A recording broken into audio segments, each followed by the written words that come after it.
सांगू की नाही सांगू? हे आत्मदेवाचं चरित्र येईल ना माझं.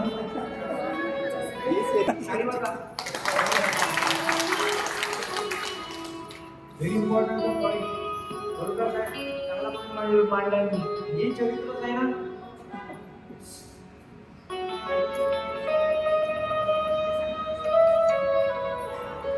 गेलो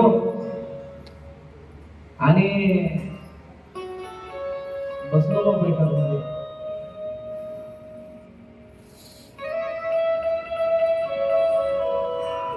माणसाचं चरित्र आहे ना, स्वभावापेक्षा त्याच्या देखण्यावर ऑटो माहिती पडते.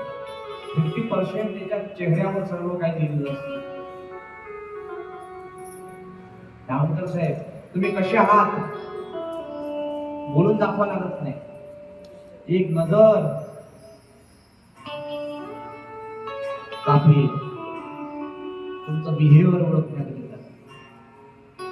लाख तुम्ही समजत असाल स्वतःला मी चांगली आहे, पण तुमचा आरसा तुम्हाला सांगतो तुम्ही कितपत आहात. एकांतामध्ये जा आणि स्वतः आरशासोबत बोला. आरशाला मित्र माना.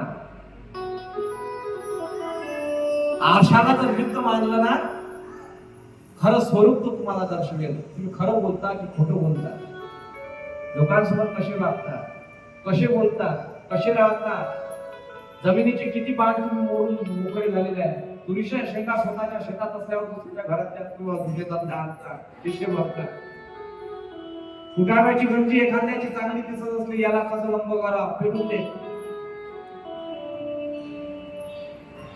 मन बोलते माणूस. मन बोललं पाहिजे. कधीतरी बोला रे बाप्पांनो, कारण की आता नाही, पुन्हा पुन्हा हा 84. आता नाही येणे जाणे, सहज कुंडले बोलणे. आता पुन्हा पुन्हा नाही. आता पुन्हा नाही. पुनरपि जननम पुनरपि मरणम पुनरपि जननी जठरे शयनम. आजी, एक आजीसाठी गाडी वाजवा गया. माय आहे आपली सगळ्यांची. सगळ्यात वयस्कर आपली मायच आहे. परिक्रमा करतोच म्हणजे महाराजांचं काही झालं नाही.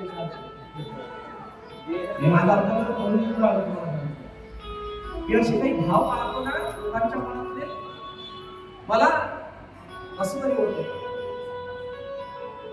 हा भाव तुमच्या देवाविषयी असला पाहिजे. माय जगासाठी लढणं एक मोठं नाही, माझ्या पांडुरंगासाठी लढलं ना तर तुम्हाला सर्व काही.